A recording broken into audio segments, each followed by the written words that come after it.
નમસ્કાર, આપ જોઈ રહ્યા છો અરવલ્લી સમાચાર અને બુલેટિન સાથે હું છું માસૂમ। સમાચારોની શરૂઆત કરીએ હેડલાઇન્સ।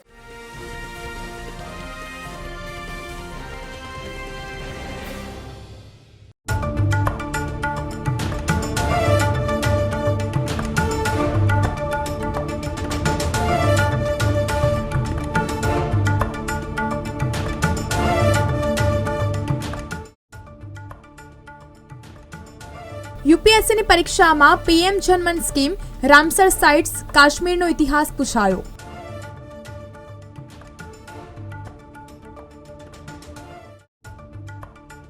વિદ્યાર્થીઓને મળશે વ્યવસાયલક્ષી તાલીમ। વીએનએસજીયુ દ્વારા નવયુગ કોમર્સ કોલેજને diploma course in polished diamond એસોર્ટમેન્ટની માન્યતા મળી।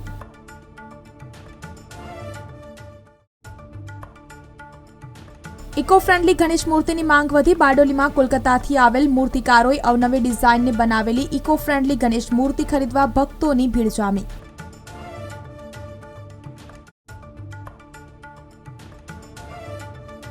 સપ્ટેમ્બરનું હવામાન। બંગાળની ખાડીમાં લો પ્રેશરથી 4 સુધી યલો એલર્ટ, પછી છૂટાછવાયા ઝાપટા પડશે।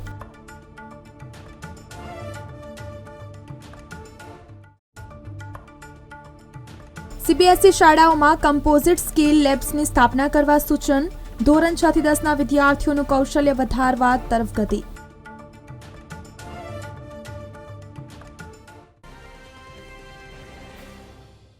મેઘરજ તાલુકામાં તીડના આક્રમણનો મામલો। કેન્દ્ર અને રાજ્યની 2 ટીમોએ કર્યું પરીક્ષણ।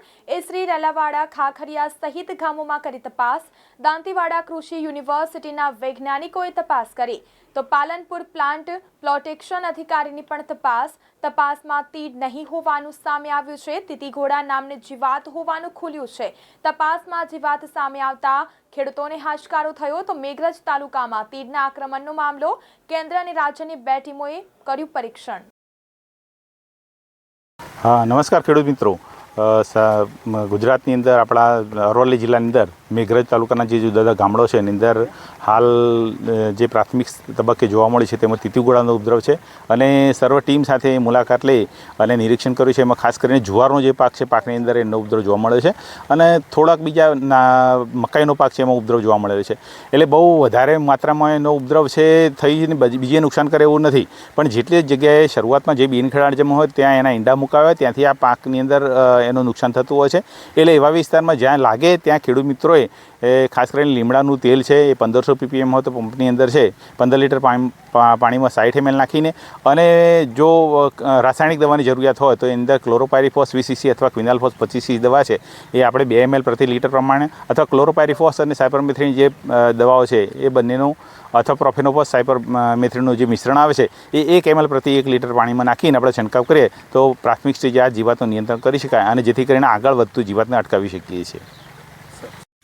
मेरा नाम Maharaj Singh, plant protection officer, LCI PMC Palanpur से आए हैं, भारत सरकार की तरफ से। हमें यहाँ से खबर मिली थी, कहीं फ़ोन आए थे हमारे पास कि यहाँ पे टिड्डी आई हुई है। हम उसको देखभाल करने के लिए यहाँ पे देखने के लिए आए, चेक करने के लिए, और हमने आके देखा है कि यहाँ पे टिड्डी नहीं है, ये ग्रास हॉपर है। ये खरीफ का ग्रास हॉपर होता है, वो इसी सीज़न में निकलता है। टिड्डी तो 12 महीने रहती है। ये ग्रास हॉपर है, इससे कोई ज़्यादा नुकसान नहीं होता और किसानों को डरने की कोई ज़रूरत नहीं है। हल्की सी दवा भी कर दोगे, मेलाथियान या कोई मतलब क्लोरोपायरीफॉस जो भी कर दोगे उससे ये सारा खत्म हो जाएगा। બાડ તાલુકાના 7 ગામોને સાવચેત કરાયા। મહીસાગર વીરપુર પાસેનું તળાવની પાળ ડેમેજ થતા અપાઈ ચેતવણી। પડોશી જિલ્લાનું રંજીતપુરા તળાવ તૂટે તો બાડ તાલુકામાં પૂરની શક્યતાઓ છે। બાયડના ધારાસભ્ય ધવલસિંહ ઝાલાએ લોકોને સાવધ રહેવા માટે અપીલ કરી છે। ખરોડ તેમજ રામસીકંપા, તખતપુરા, ઓઢા, પીપોદરા, આંબાગામ તેમજ દક્ષિણેશ્વર અને બાયડ ગામોને જોખમ, તો ધારાસભ્યએ તંત્રને લોકોનું જરૂર જણાય તો સ્થળાંતર કરવા માંગણી કરી છે। તો પડોશી જિલ્લાનું તંત્ર દ્વારા પત્રમાં પણ સાવચેતી રાખવા અપીલ કરાઈ છે। તો બાયડ તાલુકાના 7 ગામોને સાવચેત કરવામાં આવ્યા છે। મહીસાગરના વીરપુર પાસેનું તળાવની પાળ ડેમેજ થતા ચેતવણી આપવામાં આવી છે। પડોશી જિલ્લાનું રંજીતપુરા તળાવ તૂટે તો બાયડ તાલુકામાં પૂરની શક્યતાઓ। આમ તો અવારનવાર કોઈ પણ વાત લઈને આપની સમક્ષ આવતો હોઉં છું। ઘણી જગ્યાએ હમણાં ખૂબ જ મોટા પ્રમાણમાં વરસાદ પડ્યો છે ત્યારે સાવચેતીના ભાગરૂપે ખાસ જાણવા જેવી બાબત છે કે રણજીતપુરાની બાજુનું એટલે રણજીતપુરા ગામનું જે તળાવ છે એ તળાવ તૂટવાની એટલે એની પાળ ડેમેજ છે ને તૂટવાની ખૂબ શક્યતાઓ રહેલી છે અને મહીસાગર કલેક્ટર દ્વારા એક પત્ર પણ ડિક્લેર કરવામાં આવ્યો છે. તો તમામ નાગરિકોને વિનંતી કરું છું, કારણ કે તળાવ તૂટે તો એમાં બાયડમાં પણ ખૂબ મોટી અસર થાય. એટલે બાયડની એમાં રસ્તામાં આવતા ગામોને, ધારો કે રણજીતપુરાનું તળાવ તૂટે એટલે તો ખરોડ ગામના ખેતરોમાં કદાચ કોઈ રહેતા કરતા હોય તો ખૂબ સાવચેતી રાખજો. તેવી જ રીતે રામસી કંપા છે, તેવી જ રીતે ઓઢા, તખતપુરા, પીપોદરા, દક્ષિણેશ્વર, આંબા ગામ અને બાયડના અસર થવાની એટલે બાયડ શહેર સુધી અસર થવાની પૂરી શક્યતાઓ રહેલી છે. એટલે તમામ નાગરિકોને વિનંતી કરવાની કે આજે ગામોના નામો બોલ્યો છું એ ગામો ખૂબ સાવચેતી રાખે કે આ કોઈ ખેતરમાં રહેતું હોય તો સાવચેતીના ભાગરૂપે સેટ પણ તકલીફ લાગે તો એવી વ્યવસ્થિત જગ્યા ઉપર આપ રોકાવા જતા રહો. ખેતરમાં કોઈ રહેતું હોય તો પણ ધ્યાન રાખે. એટલે પાકા મકાનોમાં જવાની એક આપણે તકલીફ લઈ અને વ્યવસ્થા આપણે કરી લેવી જોઈએ. ત્યાં તમામ સરપંચ, તલાટી, તે ગામો, તે ગ્રામ પંચાયતના તેમજ આગેવાનોને વિનંતી કરું છું કે આ તમામ ગામો ખૂબ સાવચેતી રાખે કે જો રણજીતપુરાનું તળાવ તૂટવાની શક્યતાઓ રહેલી છે તો રાત્રે કોઈ ઘટના ના બને. આપણા પશુ પક્ષી હોય, પશુઓ જે પણ છે એને સાવચેતીના ભાગરૂપે રાખીએ એ જ વિનંતી. અને આ બધા જ નાગરિકોને ખબર જ હશે કે આ તળાવ તૂટવાથી કયા કયા વિસ્તારોને તકલીફ પડવાની છે. ફરીથી આપ સર્વને કહું છું કે ખૂબ કાળજી રાખવી જીવનની અંદર ખૂબ જરૂરી છે. અને આજે અમાસ, સોમવતી અમાસ છે અને ભોળાનાથનો દિવસ છે. મારા વિસ્તારના તમામ લોકોને સુખી અને સમૃદ્ધ રાખે તેવી તમામને શુભેચ્છાઓ આપું છું. ને આવનારા સંકટો ભોળાનાથ સહેલાઈથી ટાળી દેશે એવી મને પૂરો વિશ્વાસ છે ને એમને મારી પ્રાર્થના પણ છે. અસ્તુ. ભારત માતા કી જય. જય જય ગરવી ગુજરાત.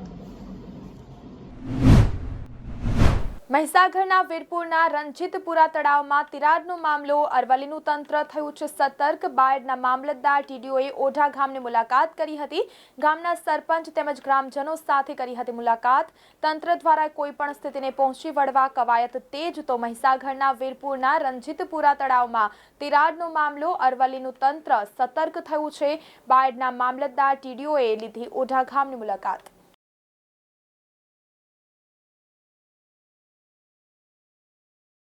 જે તંત્ર દ્વારા એલર્ટ આપવામાં આવ્યું છે તેને લઈને બેન શું પ્રતિક્રિયા આપની? અત્યારે સાંજે જ્યારે મેસેજ મળ્યા જિલ્લા કંટ્રોલ રૂમથી અને આરએસી સાહેબ અને પ્રાંત અધિકારી સાહેબ તરફથી તરત જ રણજીતપુરા ખરોડ તળાવની આજે મુલાકાત લીધી. ત્યાંથી સામાન્ય અત્યારે તો તિરાડ જ પડી છે એ તળાવમાં. ઓવરફ્લો જેવું લાગી નથી રહ્યું. પરંતુ ઓઢા, આમોદરા છે, પીપોદરા, દક્ષિણેશ્વર અને બાયડ આ તમામ ઇલાકોમાં અસરગ્રસ્ત થવાની સંભાવના છે. જો વરસાદ 3-4 ઇંચ એક ધારો જો પડી જાય તો અસર થાય એમ છે.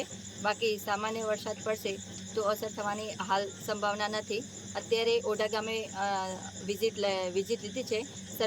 તમામ ગામના સરપંચો અને તલાટીને હેડક્વાર્ટર પર રહેવાની સૂચના આપી છે અને શેલ્ટર રૂમની વ્યવસ્થા કરી છે. ત્યાં જો જે અસરગ્રસ્ત ઇલાકા છે કે જ્યાં નીચાણવાળા ઇલાકા છે જે પાણી આવવાની સંભાવના છે તે ત્યાંથી તમામ લોકોને શેલ્ટર રૂમમાં કાં તો દૂધ મંડળી કે કોમ્યુનિટી હોલ કે એવા જ્યાં વ્યવસ્થા કરેલી છે તો ત્યાં તાત્કાલિક ખસેડી લેવા માટેની સૂચના આપી દીધી છે. જ્યાં તંત્ર દ્વારા એલર્ટ આપવામાં આવ્યું છે તેને લઈને શું પ્રતિક્રિયા બેન આપની? અત્યારે હાલ રણજીતપુરાનું જે તળાવ છે ત્યાં પેલો પાડો હોય એમાં તિરાડ પડી ગઈ છે થોડી, પણ એનું લેવલ અત્યારે ઘટી ગયું છે. એટલે જો રાત્રે પૂરજોશથી વરસાદ આવે તો પાણી આવવાની શક્યતા છે. એના લઈને ઓઢા, પીપોદરા, દક્ષિણેશ્વર, આંબા ગામ પછી બાયડ આ બધા ગામોને આપણે અલર્ટ આપેલું છે. ભાઈ રાત્રે જો પાણીનો પ્રવાહ વધે તો આપણે જે શેલ્ટર હોમની વ્યવસ્થા કરેલી છે ત્યાં શિફ્ટ કરી દેવાના એમ. જે તંત્ર દ્વારા અત્યારે હાલ જે એલર્ટ આપ્યું છે તેને લઈને આપની શું પ્રતિક્રિયા? તંત્ર દ્વારા જે એલર્ટ કરવામાં આપ્યું છે એ સૂચના મુજબ અમે દરેકને જાણ કરી દીધી છે. નીચાણવાળા વિસ્તારથી આગળ આવી જાય અને હોમ સેન્ટરની વ્યવસ્થા કરી દીધી છે. જરૂર પડે તો ત્યાં ખેંચવી દેવાની તૈયારી રાખી છે. અરવલ્લી જિલ્લામાં સાર્વત્રિક વરસાદ, બાયડ તાલુકામાં 4 ઇંચ વરસાદ વરસ્યો, મોડાસા તાલુકામાં 3 ઇંચ વરસાદ, તો મેઘરજ અને માલપુરમાં 2.5 ઇંચ વરસાદ ખાબક્યો છે. ધનસુરામાં 2 ઇંચ વરસાદ, ગત રાત્રિ દરમિયાન ગાજવીજ સાથે વરસાદ વરસ્યો. તો અરવલ્લી જિલ્લામાં સાર્વત્રિક વરસાદ જોવા મળ્યો છે. બાયડ તાલુકામાં 4 ઇંચ વરસાદ, જ્યારે મોડાસા તાલુકામાં 3 ઇંચ વરસાદ વરસ્યો.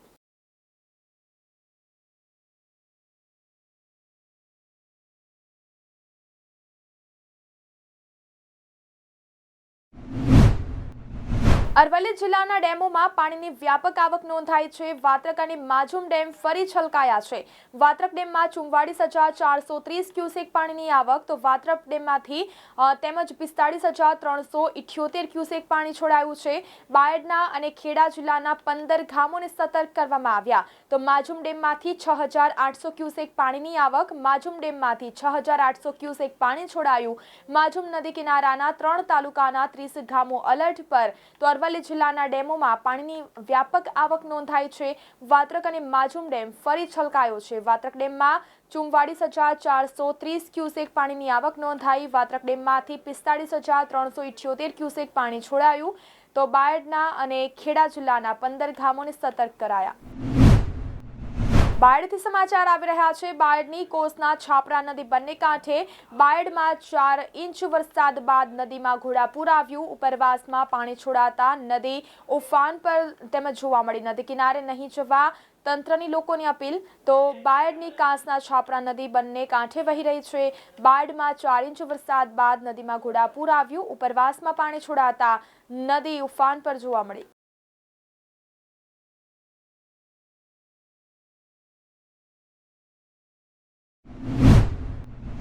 સાબરડેરી ચેરમેનની ચૂંટણી મામલે હાઈકોર્ટનો ચુકાદો. આગામી 3 સપ્તાહમાં સાબરડેરીમાં ચૂંટણી કરવા કર્યો છે નિર્દેશ. ચેરમેન અને વાઇસ ચેરમેનની ચૂંટણી 4 મહિનાથી બાકી. બાયડના પૂર્વ ધારાસભ્ય અને ડિરેક્ટર જશુભાઈ પટેલ ગયા હતા હાઈકોર્ટ.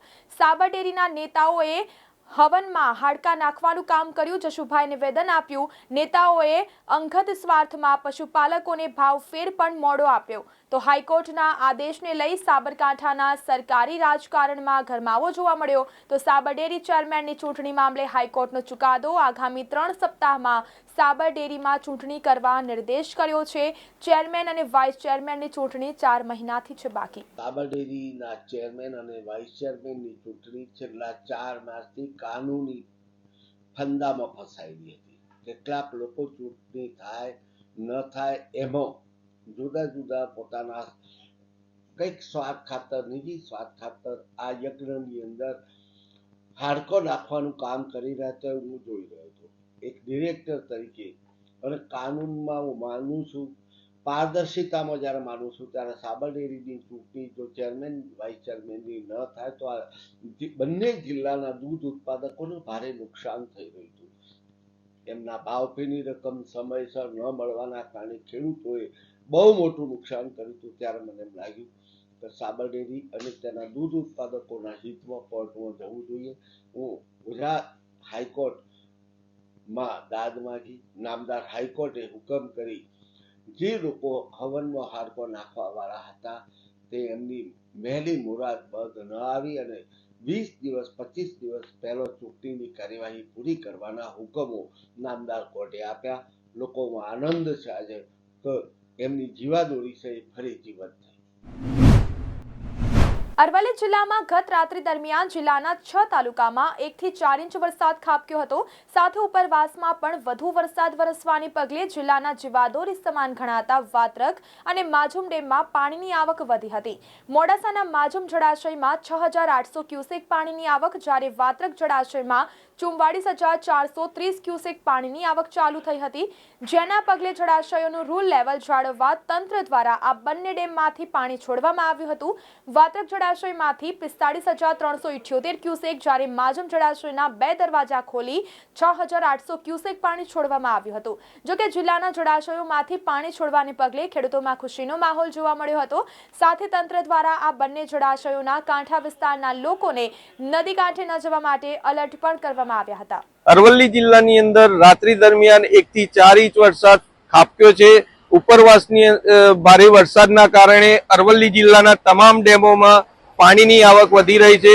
વાત્રક ડેમની અંદર 40,000 ક્યુસેક પાણી અને માજુમ ડેમની અંદર 6,800 ક્યુસેક પાણીની આવક વધી છે. ડેમનો રૂલ લેવલ જાળવવા માટે ડેમના 2 દરવાજા ખોલવામાં આવ્યા છે. 2 દરવાજામાંથી 6,000 ક્યુસેક પાણી છોડવામાં આવ્યું છે. 6,000 ક્યુસેક પાણી છોડતા નદીના પટમાં આવતા 2 જિલ્લાના અરવલ્લી તથા ખેડા જિલ્લાના 30 થી વધુ ગામડાઓને એલર્ટ આપવામાં આવ્યું છે. પાણીની આવક વધતા ખેડૂતોમાં આનંદ છવાયો છે. અમિત ઉપાધ્યાય, અરવલ્લી સમાચાર, અરવલ્લી. મહત્વના સમાચાર આવી રહ્યા છે. મોડાસા શામળાજી હાઈવે પર આવેલ સૂર્યા એકલવ્ય સૈનિક સ્કૂલની ઘોર બેદરકારી સામે આવી છે. સૂર્યા એકલવ્ય સૈનિક સ્કૂલ પ્રખ્યાત શૈક્ષણિક સંસ્થામાં અભ્યાસ કરતા વિદ્યાર્થીઓની સુરક્ષા સામે અનેક સવાલો ઊભા થયા. દાહોદ જિલ્લાના લીમખેડાના ધોરણ 10માં અભ્યાસ કરતો વિદ્યાર્થી ગુમ થયો છે. સૂર્યા એકલવ્ય સૈનિક સ્કૂલની વારંવાર બેદરકારીની ઘટનાઓ સામે સવાલ ઊભા થયા. તો ધોરણ 10નો વિદ્યાર્થી ગુમ થવાથી પરિવાર ચિંતામાં મુકાયો. તો રવિવારની રાત્રિથી સૈનિક સ્કૂલમાંથી વિદ્યાર્થી ગુમ થયો. વિદ્યાર્થી ગુમ થતા વાલીઓમાં ફફડાટ ફેલાયો છે. સૈનિક સ્કૂલના પ્રિન્સિપાલે ટિન્ટોઈ પોલીસ સ્ટેશનમાં નોંધાવી છે ફરિયાદ. ટિન્ટોઈ પોલીસ ઘટના સ્થળ પર પહોંચી આગળની વધુ કાર્યવાહી હાથ ધરી.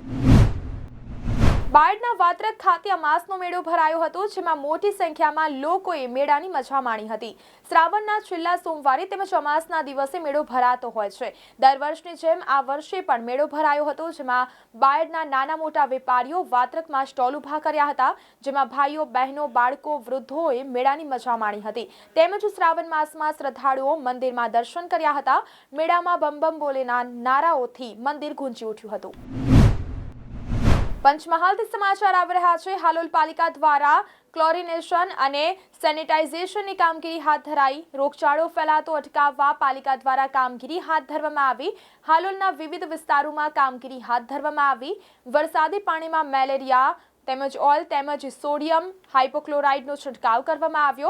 મચ્છરના લાર્વા નાશ પામે અને ઉપદ્રવ ના થાય તે માટે કામગીરી હાથ ધરાઈ. જોકે વરસાદમાં પડેલા ખાડાઓને પૂરવાની કામગીરી પણ હાથ ધરાઈ.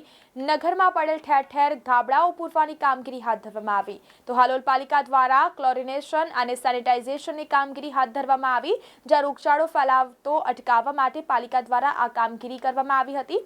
હાલોલના વિવિધ વિસ્તારોની અંદર આ કામગીરી કરવામાં આવી. પ્રશ્નપત્ર નંબર 1 200 માર્ક્સનું અંગ્રેજી વિષયનું હતું, જ્યારે 100 માર્ક્સના જનરલ નોલેજ સ્ટડીઝના પેપરમાં ગ્લેશિયર, વાદળ, ફોરેસ્ટ રિપોર્ટ તેમજ વોલ્કેનો, ગંગા બેસિન, એન્ટાર્કટિકા ખંડ જેવા ટોપિક્સના 20 પ્રશ્ન પૂછાયા હતા. બેડમિન્ટન ચેમ્પિયન, બ્રિક્સ દેશોનો UNDP રેન્ક તેમજ PM જનમન સ્કીમ, ઇસરોનું સંશોધન, COP28ના નેટ ઝીરો જેવા ટાર્ગેટના મુદ્દાના 15 પ્રશ્ન પૂછાયા હતા. તો આ સાથે બુલેટિનમાં અત્યારે બસ આટલું જ. નમસ્કાર.